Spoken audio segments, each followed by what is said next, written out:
if you do need the toilet, just near the stairs, there's a set of stairs there next to the counter, and upstairs is where the toilet is. So feel free to use that at any time. There will be a signing for the people who are in real life. There will be a signing for the people who are on the Zoom event coming in now. I see some more people are joining us. There won't be a signing for you, unfortunately, but if you do want a personally signed event and you're on Zoom, a personally signed book and you're on Zoom, please just give us a call on 073846 3422 during the event, and you can pay for the book over the phone and tell them what you want written in it, and we can send it to you. So we actually do have the opportunity to get personally signed books for all of you who are on Zoom as well, which is great. So I think that that's most of the bits of housekeeping that I need to tell you, apart from the fact that anyone who's on Zoom will be on silent. There is a chance to ask questions at the end, and Emma Kate is in the other room and she will text me your questions. So if you do have questions, put them in the chat function, and Emma Kate will show you where that is by sending you a sneaky little link to the book so you can purchase the book online. So that's where you put your questions. Anyone in the audience, if we have time, we'll run to questions at the end. So we'll do that then. Okay, so with all the housekeeping out of the way, and do feel free to engage in social media as well if you're online or in the audience as well. I'd like to start by acknowledging the traditional owners of the land that we're meeting on. In this area here, it's the Yagara and the Turrbal people, and I'd like to pay my deepest respects to their elders, past, present, and emerging, and also to acknowledge that because of the Zoom universe that we are a part of, we are zooming out onto the lands of many different Aboriginal people around the country, and sovereignty was never ceded. This always was and always will be Aboriginal land. So I'm just acknowledging their elders too. It's my great pleasure tonight to be here for this very, very special launch. Loraine Peck is a horse in the tech stable, I think we're called. So we're with the same publisher, and I do remember my very first book launch and how amazingly exciting it all is and was and will be, and it's never ever quite the same as your very first book launch. It just is not the same. So this is a really special night, and I'm glad that all of you can be here to share it, because this will never be repeated, and this is something that you remember for the rest of your life. So welcome. Thank you very much, Chrissy. It's so wonderful to be here. Hello, everybody. Hi. In here and out there. Hi.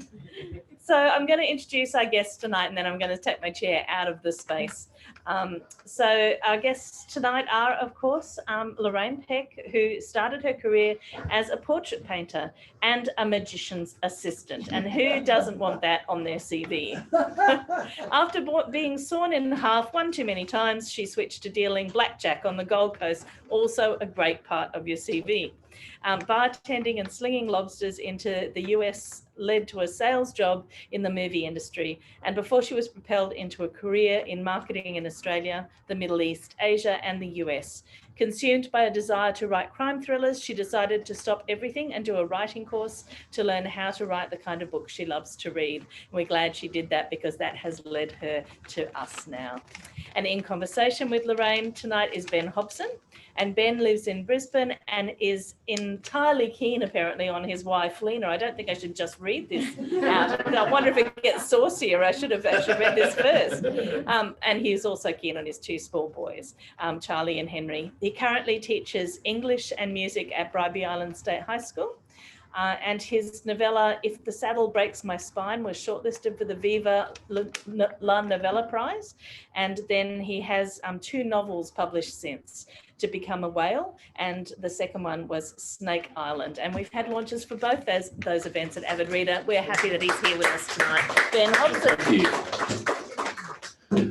Thank you so much, Chrissy. And thank you, everybody, for joining us tonight. It is an absolute honour that I get to be here for this event. I feel like I've got a ticket to the ground floor of, an emerging superstar. So it's really nice that I get to be here and do this with Loraine.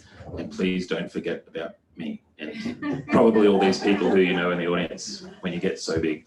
Now, Chrissy, can I ask you a quick question? Yes. The art of the author bio that you need to write, wasn't Lorraine's one of the best Absolutely. I almost wanted to go back in time and be a part of her early career. Yeah, I want to read the biography of Loraine Peck. Yeah. But my first question, which is maybe stretching things a little bit, but you said you're a magician's assistant. And my question is, was there anything in that part of your career that sort of helped you in the writing of a book? Like, can anything transfer from that craft to this craft? Probably, because I answered an ad that said small, flexible person needed as magician's assistant. And I did that job for 3 years. It was my first job straight out of high school. And I signed a contract to say I would never divulge a single thing. Is that still, okay, that's still binding clearly. So that is still binding, but it is magic. And sometimes when you're writing a book, you do feel the magic. You do feel like it's not even you. And sometimes when you read something back that you've written later, you go, I can't even remember writing that. So maybe that whole smoke and mirrors thing. Sure, yeah. I was thinking though, like when you were sawn in half and then what do? You just drift around for a little while. Were you writing novels in your head while you were? Look, especially when I was having 40 knives stuck into me, I found, I needed to use my imagination quite a lot. And when I levitated or disappeared, I had to really concentrate. Otherwise, I wouldn't be able to get back. Wow, okay. But you've come back, thank goodness. I'd really love to talk about sort of your journey to publication, because it's one of the things that really interests me. Just how an author starts out, and if you hadn't made the decision to pick up a typewriter or a laptop, however many years ago, we wouldn't be sitting here today. All these people here to celebrate you wouldn't be here either. It's such an interesting thing. So can I ask, like, what made you start? What was the thing that provoked you into starting out on this journey? I read a little book called The Dry by Jane Harper. Great book. Now a major film with Eric Bana, who's Croatian, I might add. And, I might have some use for him at some point in the future. No. He's on Zoom. Look, he's over there. You need a picture there. And in the acknowledgements, whenever I really love a book, I don't want it to end. I feel like I'm losing all my friends when it ends. And so I always read the acknowledgements because, I just don't want it to end. And she mentioned the Curtis Brown creative writing course run out of London and how she wouldn't have been able to write the book without the help of the students in that course. And I thought, wow, I didn't know you could do a creative writing course online. That's awesome. So I looked it up and realised there's no way I could apply.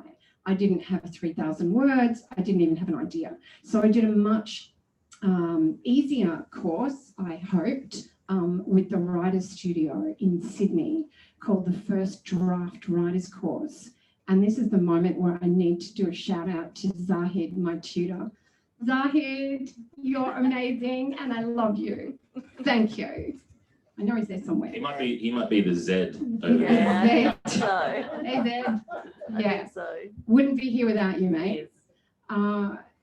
And that course was just incredible because all you had to do was do what they said, right? And it was quite a structured, come up with a character, take him on a hero's journey. And every week, I just did what I was supposed to do and I wrote the scenes. And I thought, well, who knows what's going to happen at the end of this because all I'm doing is writing scenes. And I had no idea that if you just keep writing scenes, at the end of it, you've got a book. I mean, it just blew my mind. Guys, it's that simple. Anyone can be up here. That's all you got to do. I would actually say that, like for me, being in the middle of my life means I have a wealth of life experience, like, the CV says, which is all very useful. But doing a course is amazing. And then I did the Curtis Brown course in London and made some amazing friends all over the world. And again, part of the reason I'm here is because of them. And And that Curtis Brown, of course, is a prestigious literary agency, and that course led to me getting an agent with Curtis Brown in London, and then one in Sydney. I got one in New York, and then, then I had meetings with publishers, and sitting across the table from the wonderful people at Text Publishing, I just realised that they were my home, and I needed to go with them.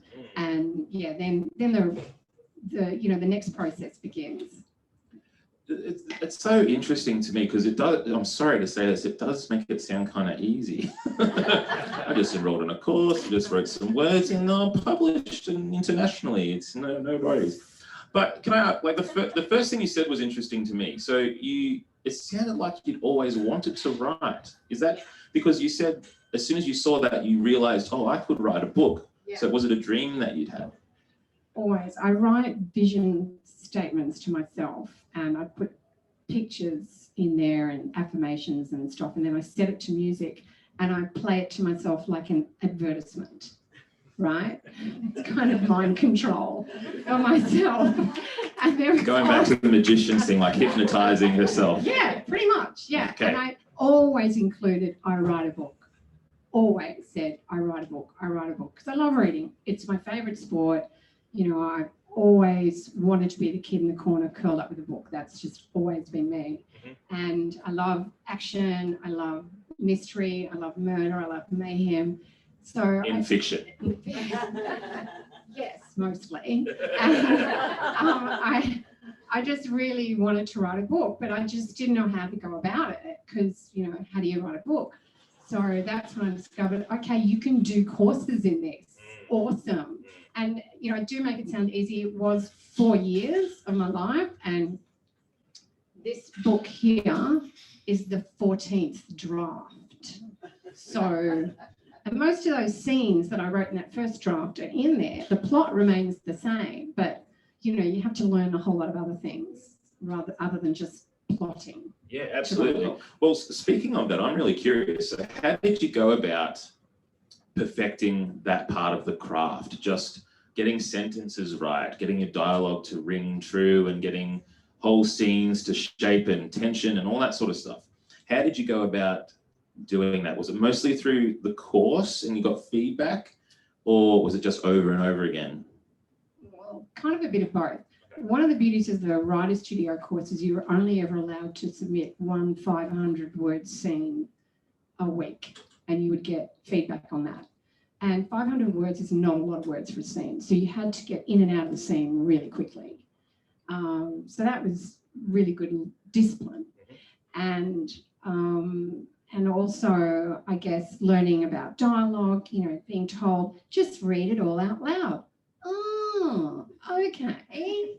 And I read it out loud with accents because why not, And then all of the things you learn during these courses help you with one of the many facets of the craft that you need to learn. I had, when I first wrote the book, it was in third person, and Johnny was the point of view, the only point of view. It was all from his side, and it was an action thriller, and all the female characters were cardboard. I mean, they really were.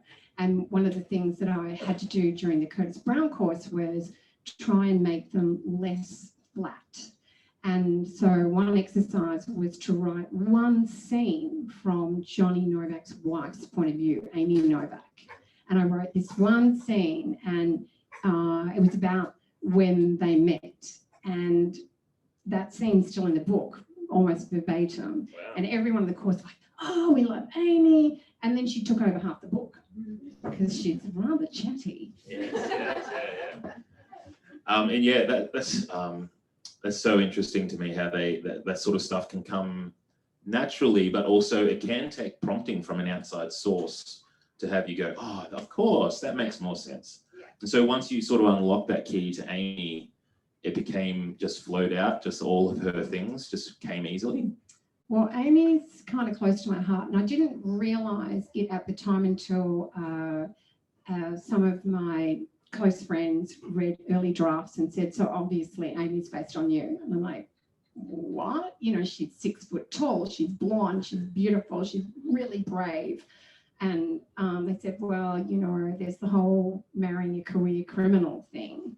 And my first husband was actually a career criminal who tried to go straight and was very good at that for the first 10 years or so. And then, you know, sort of the wheels fell off a little bit towards the end. So Amy and I share some things. So she was easy for me to write in that respect. But Johnny Novak, his character, was very much based on my husband, Stead Denton, sitting over there. Isn't that the best name ever? Stead Denton. Because he had, you know, he had a tough life. He, you know, growing up on the mean streets of Western Sydney, where I set the book, and he was dyslexic, and back in the day when I didn't really know what that meant, and he left school at 14, and he was absolutely destined for a life of crime. I mean, all his compadres were criminals, and he was headed down that path. And you know, he would tell me stories about that time, and I would, you know, I would just work out a way of how I could put them into the book, you know, and that time in his life really kind of inspired Johnny's character. Stead, I might add, is not a criminal, never was. Well, he may have been a little bit when he was a teenager, but he got over that and he became a very successful businessman. Yeah, I was about to run out of here. Johnny Novak's in the house. Okay, see you guys. Bye. Yeah, but he, you know, he does share some characteristics, and some of the things he says, you know, just ended up in the book. And it was good when dealing with my editor at Text, you know, because you talk about, you know, things you'll learn along the way. Yeah. And she would query how something was written because the grammar wasn't right, you know, like, you know, us Croats should be we Croats. And I was like, nah, Stead wouldn't say it that way. So he was always... And a real life source to make things sound authentic. Yeah. I just had to kind of imagine Stead saying it, and then it would work. Did you feel weird taking from this feels weird. Did you feel strange taking from real relationships and then fictionalizing them? Like, did you seek permission? Hi, by the way. Yeah. But do you know what I mean? Like, was it a strange sort of thing, or did you just go, yeah, of course, because this feels authentic, this feels real? Yeah, I think the first book you ever write as an author, and I've been getting this from a few authors now, and you probably will feel the same way, your first book is from the heart. It's, you know, the closest, you know, there's got to be some autobiographical elements to it, even though it's all fiction, you know, it's all fictionalized. There are a couple of stories that might not be fiction, but I'm not going to tell you which ones. But, you know, they're... Sorry, I don't know how many of you have read the book. I'm really wondering which ones are not the real ones and which ones are real, because they're full-on stories. I'm not going to tell you. Okay. I can live with that. But yeah, it's fiction, you know, and yet it's also from the heart. So I don't know how you don't do that. And of course, I asked Stead's permission, and I also asked the permission of my ex-husband to talk about him, you know, right now. Yeah, out loud in public. In public. Sure. And he, by the way, is completely fine, happy with his new family, and all is good in his world. And, you know, he's very much loved by a lot of the people in this room. So, and I'm not mentioning his name. No. I feel the tiptoeing around a few things there, but no, that's good. You said that the first book comes from the heart. I absolutely agree. And it's sort of, to me, with my first novel, it sort of felt like I accidentally wrote it. Does that feel like something that happened to you? Yeah, absolutely. So how do you feel this book really captures your heart? What are some things in here that are really things that you think about and dwell on? Because when I read it, I was just profoundly struck by the way that loyalty and family are intertwined throughout the novel, and how family is the most important thing, but it's tricky. there are things in there that are tricky. So I was just wondering, like, what does that say about where you're at with your heart towards things? Okay, well, I come from, a very easygoing, middle class. Hi, Mum and Dad. Hi, Mum and Dad. Like, we just had a really lovely, we've always had a really lovely bond. And it was kind of the four of us because all the relatives were elsewhere in Australia. And so I just sort of thought my family was normal, and it is pretty normal, I think. Stead's family is not like that, right? And having spent a bit of time in Croatia, it's not just Stead's family. It is, they've got a whole different thing about loyalty. And, I feel very loyal to my family, and, I have a duty of care.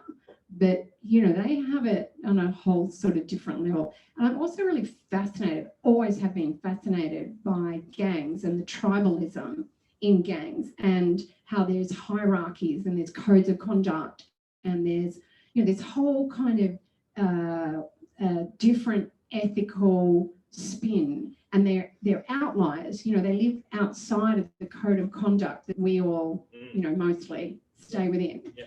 And again, I'm not saying Croatians are all criminals. They're not, obviously, but they're a tough bunch. I mean, they're really tough. Like, getting to know Stead's family at times was like, whoa, okay, really? Because they're just, they're tough, and they're uncompromising, and they say it without filter, and then they drink rakia and get drunk and sing in really bad voices. And I feel like there was a certain type of, like, you admire that in the book. Like, you're sort of attracted to that type of, that uncompromising, this is what we're doing, this is how we're doing it. And I feel like in the book that was sort of something that you admired. Yeah, absolutely. I do. I kind of love it. I think being a strong woman, I really need a strong man. And I kind of love that Stead can occasionally, not too often, say no. And and you get 3 no's every month. A year. Oh, sorry. And I love that. I'm very attracted to strength in people, and it can be, it can be hidden in velvet, but it's there. So, yeah, I mean, he's a very gentle man right up until you piss him off. And I like that about people. And actually, there's one point in the book where I'm talking about this particular biscuit that is flavored with honey and pepper, and I say it's sweet, just like every Croatian I've ever met, right up until they're dangerous. Yeah. It's a great line. Hi. If you wouldn't mind, Loraine, Yeah. would it be okay to invite you to actually do a quick reading from the novel? Since we've heard so much about the novel, I thought it would be awesome to hear Loraine read from her own writing. Okay, to set the scene, this is at the wake. So, Who died? oh, okay, let me tell you. It is on the back of the book, I think, Yeah. so it's not a spoiler. This one. Yeah. See Yeah. those 2 brothers there on the front cover? The elder brother is gunned down in the street while he's putting the bins out. Now that happens before the book even starts. So the second son is tasked with stepping up and seeking revenge, essentially. He has to step into his dead brother's shoes, essentially. And he has a wife and child, and he needs to protect them. So he's very much torn between his duty to his crime family, the Croatian crime family that he's born into, and his father, Milan, is the godfather of that crime family. And he's torn between his crime family and his wife and child. How does he keep them safe?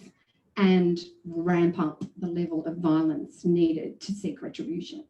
So a lot of the story is about that, and the questions I ask of my characters, Johnny and Amy, my main characters, it's told from both their points of view, is Johnny, will you leave or will you stay? And Amy, will you stick around or will you run?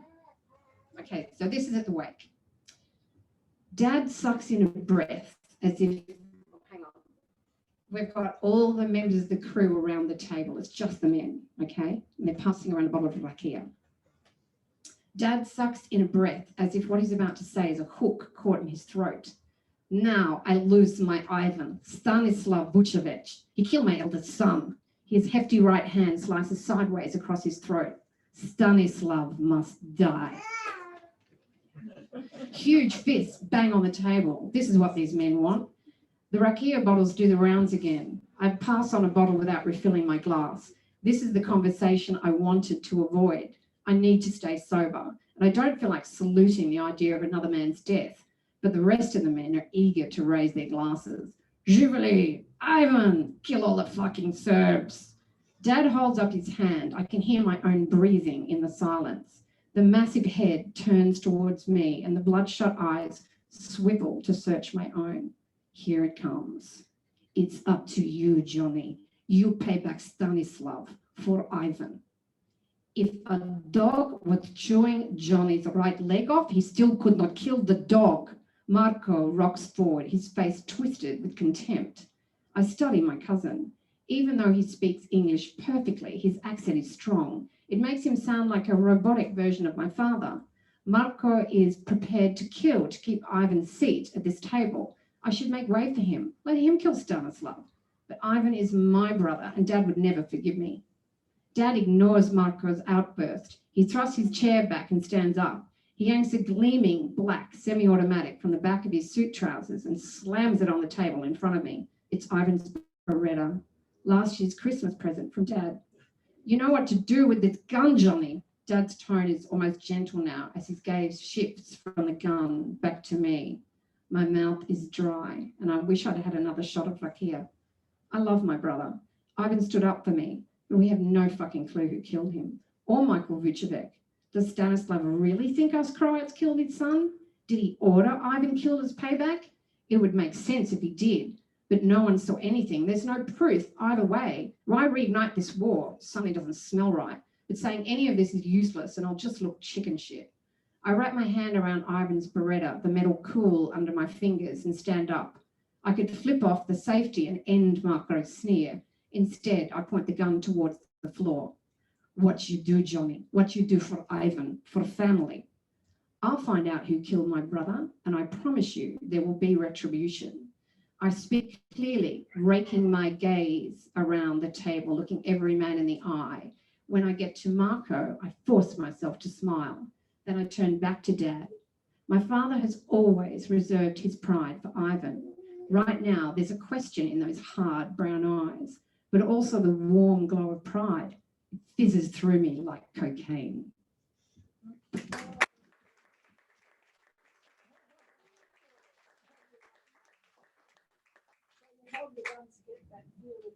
Yeah, I did. I went to gun school. Oh. She just enrolls in all the courses, and that's how you write a book. Go and hold a gun course. Thank you for that. That was really cool. I also liked hearing your accent. That was really good. You write this book, and it is absolutely a page turner. So I have to read a lot of books now. Like I get sent a lot of books, and sometimes, and look, I'm just going to say it, sometimes you read it because you should, not because you are driving through it. This book, I got it in the mail, and I opened the first page, and then I forgot to cook dinner for my kids, which my wife is still angry at you about. And, you know, it was absolutely a page turn. I read it in under a day, and you can see how big it is too. But you just need to turn the page. Thank you. I like people saying, wow, I feel impressive now. But it speaks to how, Thank you. It speaks to how, like, breakneck it is. I actually have this quote from a review from Books and Publishing, and it says, Loraine Peck's debut novel is as relentless as headlights following you at night, full of spark, simmering violence, and outright gang bloodshed. And doesn't that sound like a book you kind of need to read versus one you might buy later, but this one you need to read. But my question is, how did you write at that pace? Like, how do you get people to turn that page? How do you write these scenes that make us hungry for the next thing? It's the 500-word rule. No, when I write, I see it all happening in front of me, like it's on a screen, and so I just write down what I'm seeing, and particularly all the action. You know, there's a heist. I really wanted to have a heist in the book, and there's this heist, and you're writing that just happened really fast, and it didn't ever change because I could see it all just happening in front of me. So that's kind of how I write, and what's happening in front of me is going fast, so I'm just writing really fast, trying to kind of put it all down. Keep up with what's happening. Yeah.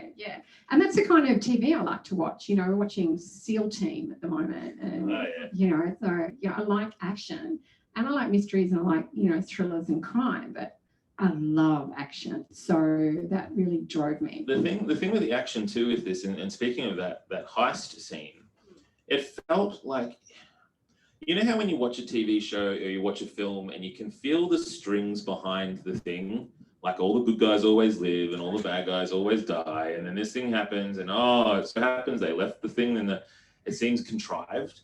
With your action, it felt like I didn't know what was going to happen. Like I had no clue who was going to live, and I felt like Johnny's chapters could just end halfway through, and I don't know, it was just really fun to read. I guess this is just a really long compliment. I'm loving it. But I guess, you know, I think, I don't know, writing is just something that seemed to happen fast. So I just kept going. And whenever I ran into a brick wall, because I didn't know what was going to happen, I didn't know what was going to happen next either, okay? So I needed to know what would happen next. And whenever I'd hit a brick wall, like, what the hell do I do now? I would write down 10 terrible things that could happen. And then I would pick the thing that made me laugh. Right? Sorry. That's really funny. And that's kind of how I took it forward whenever I got in. And I'm in the midst of the third draft of the sequel right now, and I'm doing the same thing. Whenever I kind of get to a point where I'm like, oh shit, that's not working, I will just, okay, write down 10 things that could happen now. And away I go again. That's funny. And so you sort of write yourself into a bit of a corner, and then you just go, okay, I guess we'll see. Yeah. It almost sounds like you just let the characters, okay, and then you just watch. It's like you're dictating the action. Would that be accurate? Sometimes they're dictating the action. I mean, Milan has his way, you know, and some of the secondary characters really became drivers of the action too, like the mother, Branka Novak. So she's like the godmother of the clan, I guess you would say. She cooks. She cooks whenever she's upset. She cooks. She's pretty upset because the eldest son has just died, right? And her way of loving is just say, sit, eat, and so that's what she does. And she's quite sort of submissive. It's a patriarchal society, right up until she's had enough. And then she just steps up and kind of takes over for a moment. And I wasn't expecting her to do that. And then she just did it. It was like, yeah, go Branka. You know? Yeah, wow. So all these characters live in their own universe. Yeah. Just as a reminder to everyone here and on the Zoom as well, I'm going to open up to questions pretty soon. So if you're on Zoom, feel free to type them out. We've got some already.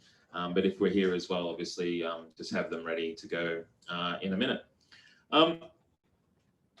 You're really good at this. Thank you. You are too. How many of these have you done? Is this like... This is my first install. Oh, wow. Let's give her a clap. She's doing very well. I had a question. Thank you for that compliment. That's very nice of you. I have a question about what sort of, a bit of a broader question now, if that's okay. I'm assuming, devoured a lot of thrillers and crime books. Thousands? Yeah. So I read all the time. what would you say are the ingredients that go into making a good one? Like The Dry, as an example, one you read that you just was like really a big thing. What went into The Dry and what goes into this book that makes it successful? Well, I think you've got to be kept guessing.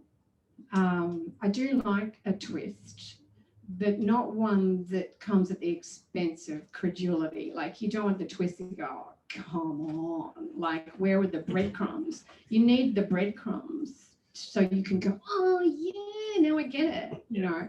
And so that's one of the reasons I like a murder mystery.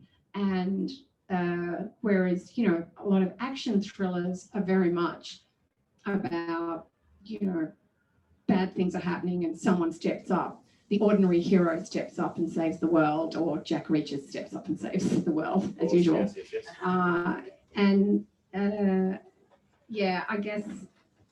guess it's and it's about characters. You've got to love the characters. Like your book, Snake Island. I mean, the characters in that are just so real. They're so flawed. You've got to buy Snake Island. It's just amazing. I loved it. Thank you. And get an absolute page turner. And you know, I had no idea where that book was going, like none. And I love it when I don't know. Like, I yell at the TV all the time. Steph will attest to this.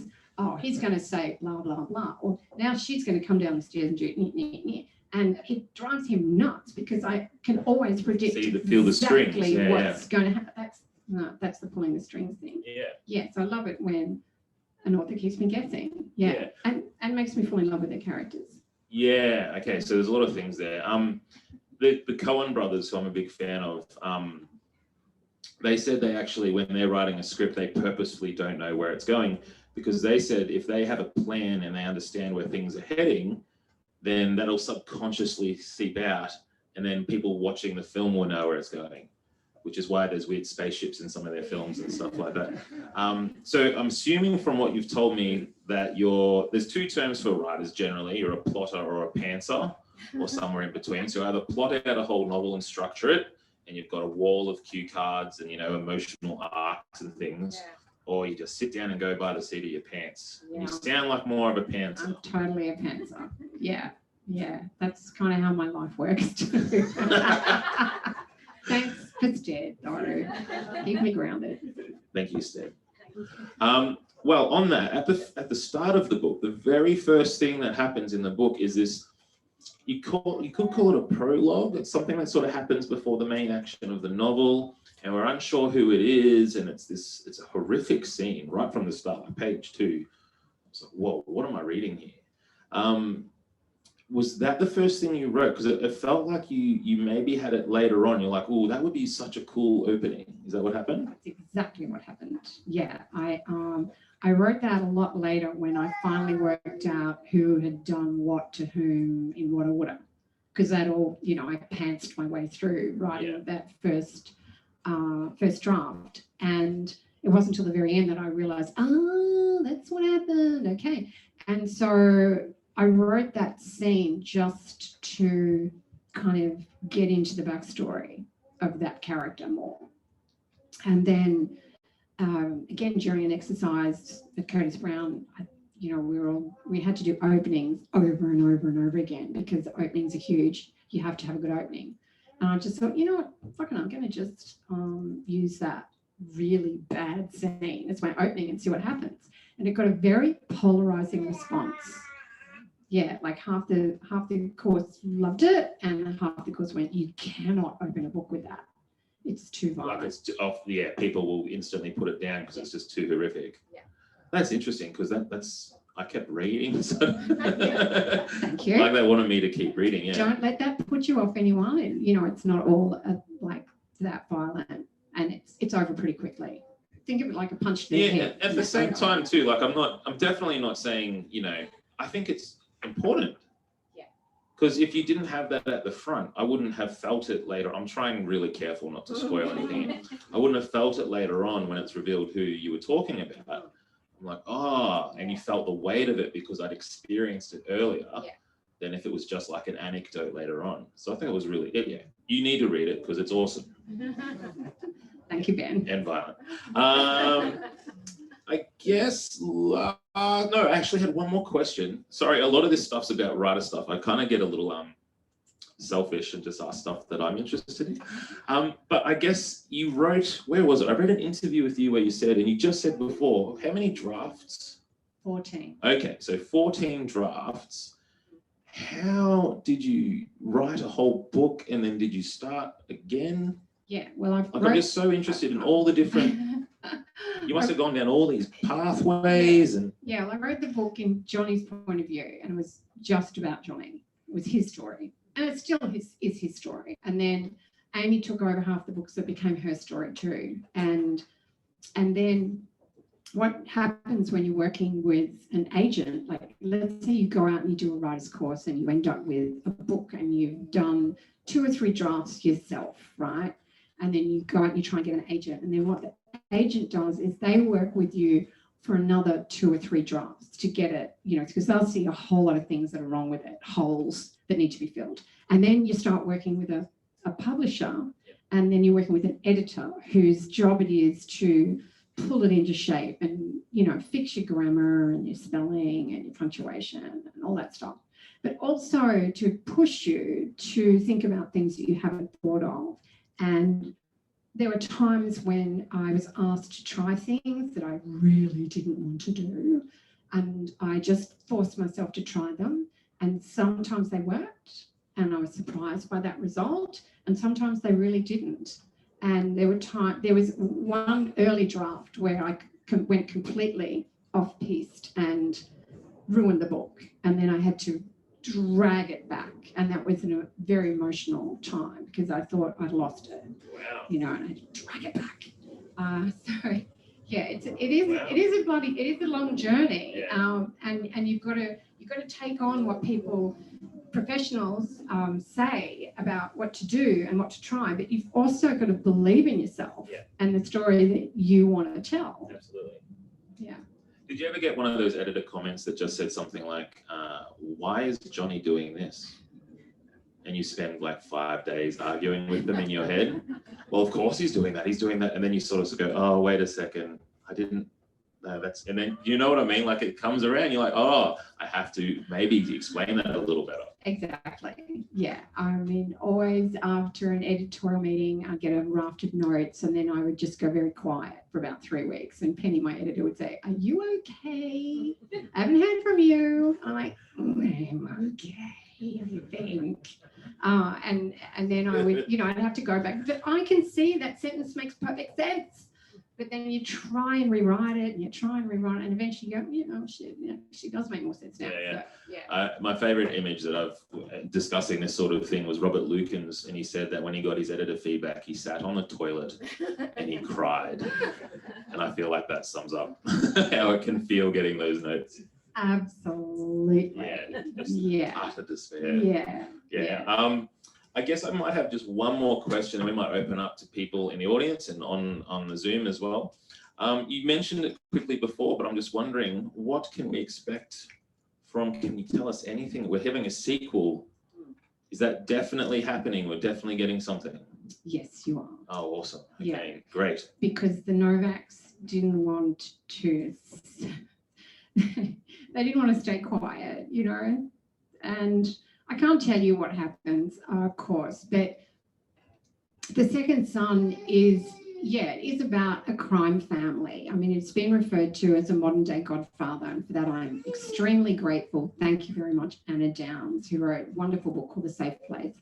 And, it is about Judy, it is about family, it is about being torn in two, it is about other gangs, it is about violence, but it's also about hope. And, it's like, a lot of Quentin Tarantino films end up, hopeful. Yeah. And so there is hope, certainly. But, then they are gangsters, so bad stuff happens. And so I just couldn't put them away. So they are with us again for the sequel. but we've kind of moved locales, shall we say. Yeah. Okay, cool. So we are you need to invest in this because we're going to get a series, everybody, okay? A series, we invest in the first one, we can be on the ground floor, lining up for the next launch of the second one. And I would like to come back and do this again when that happens. We're all here again February next year. Yay. What? Oh, it's a date? What? Oh, what? I didn't know. No, I didn't know that. February. Yeah, that's great. Oh, exciting. Okay, cool. I feel like a good interviewer now. I found something out. That's when it's due anyway. So let's hope. Yes, let's hope. I might open it up. Chrissy, we've got some questions. We do, and I'd also like to say, as a person from the the former Yugoslavia, Where are you from? Slovenia, but also having a grandmother who did not show love in any other way apart from feeding you, and if you did not eat that food, you obviously didn't love her. Yeah. And sometimes it was served in incredible anger. I really felt that scene. Really felt it. So we have a question online first, and then we'll go to the audience here. So Cassie has asked about the title of your book, because titles can be quite tricky. Was this one tricky, or did you start with The Second Son?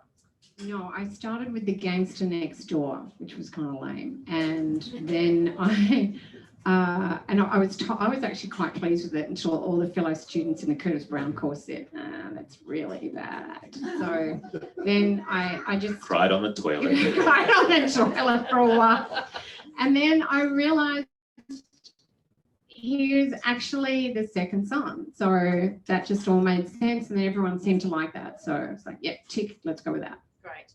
Are there any questions from people in the audience? We also have characters in the novel too, if you'd like to ask them questions. How many hours a day would you spend writing? 4 or 5. Yeah. So you still had time for sleep? Yes. Okay. Yeah. And just, life. Coffee. Yeah. Coffee with Jenny. Life.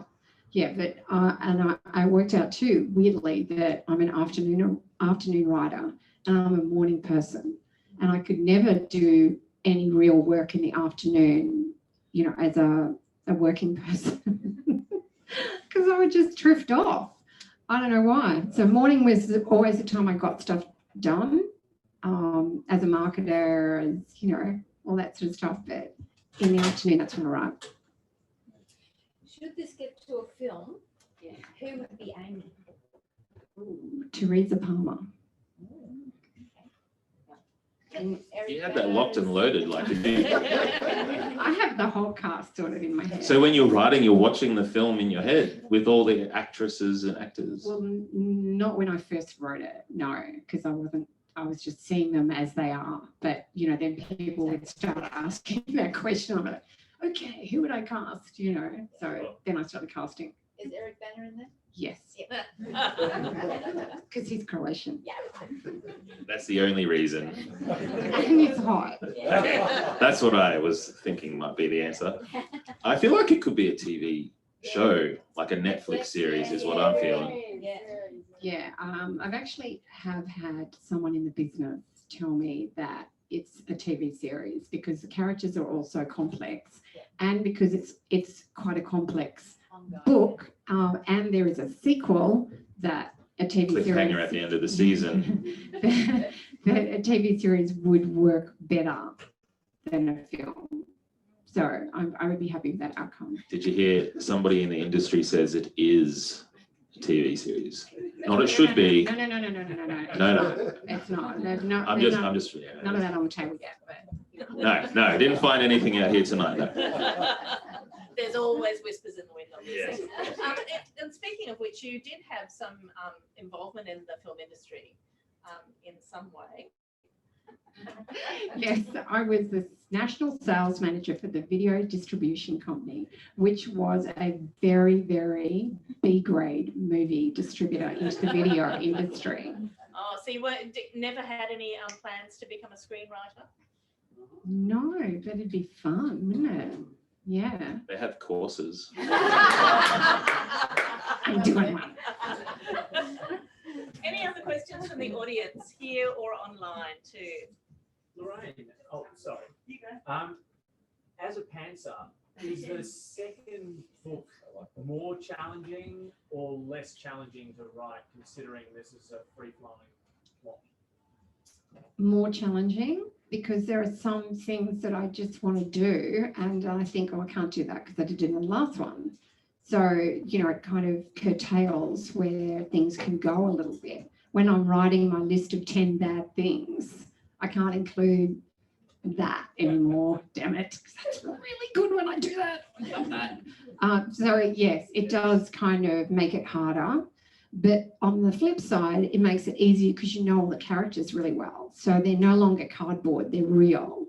And you know what they'd say, what they wouldn't say, you know how they would act. So that helps enormously. So it's kind of evens out. Right. You sound like you're very attached to your characters.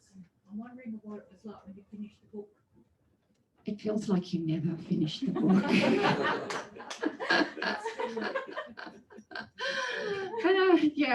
They're still with me because I'm working with, they're all still here in the sequel. So yeah, and I am very attached to them. I love them. I love the really hateful ones probably the most. Like the father of the clan, Milan, is an absolute utter bastard, and I love him. Did you have the sequel in mind while you were writing the first one? Okay, just before we answer that, someone online has asked if we can repeat that question. So the question was, did you have the sequel in mind when you were writing it? No. It wasn't until about the 6th or 7th draft. So the ending had just, it just ended where they go, and then I was just about to send it off. So it was probably like 4th or 5th draft. I was just about to send it off to an agent, and I thought, hang on a minute. I think I was sitting on the toilet, and I thought, hang on a minute. Oh, I've got a really good idea. And then, so I just changed the ending. Yeah, so there could be a sequel, because obviously I wanted a 2-book deal. So that was, kind of mercenary. Very smart. Bronte. So if the character of the grandfather, because I haven't read the book, obviously, you loved and wasn't unbasted, what redeeming factors did he have, and was there anything that you put into his character that made someone like, well, obviously the reader, kind of like him, but even though he's such a bastard? Because there's got to be something. All right, so the question, I'm just repeating it for the really? people on the Zoom, if that's okay.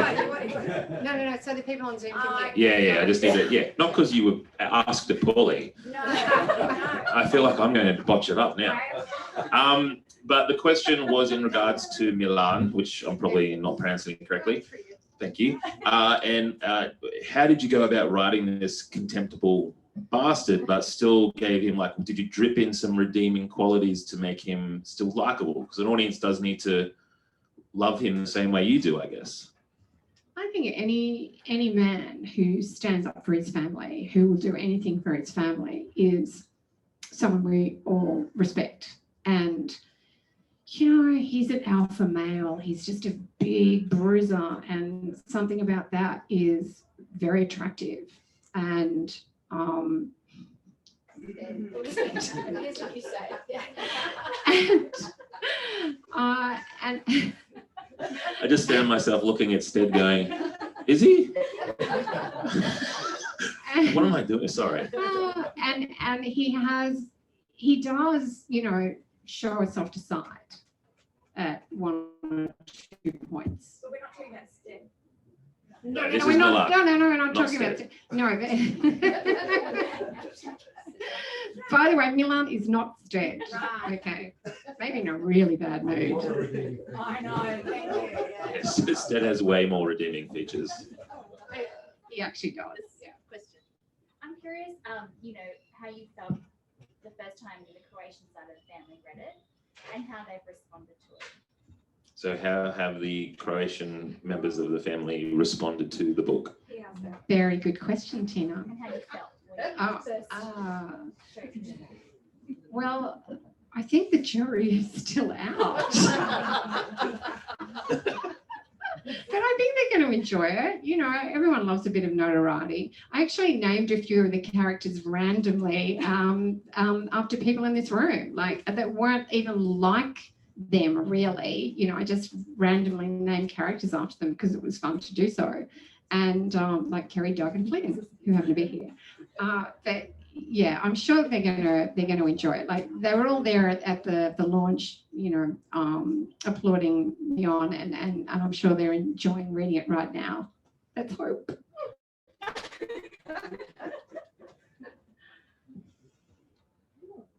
Well, there's no more questions from the online crew. And I think we may have come to the end of the questions here, and it's great timing because we need to move to the signing table now, which is the best and most fun part of the evening because you get to sit down with your glass of wine and really enjoy the evening now. It has been a really great conversation. This is actually a dynamic duo. I think you guys need to take this on. Thank you. Thanks, Loraine. And I also want to just say an extra shout out to any of the authors who have published their first book during the time of COVID.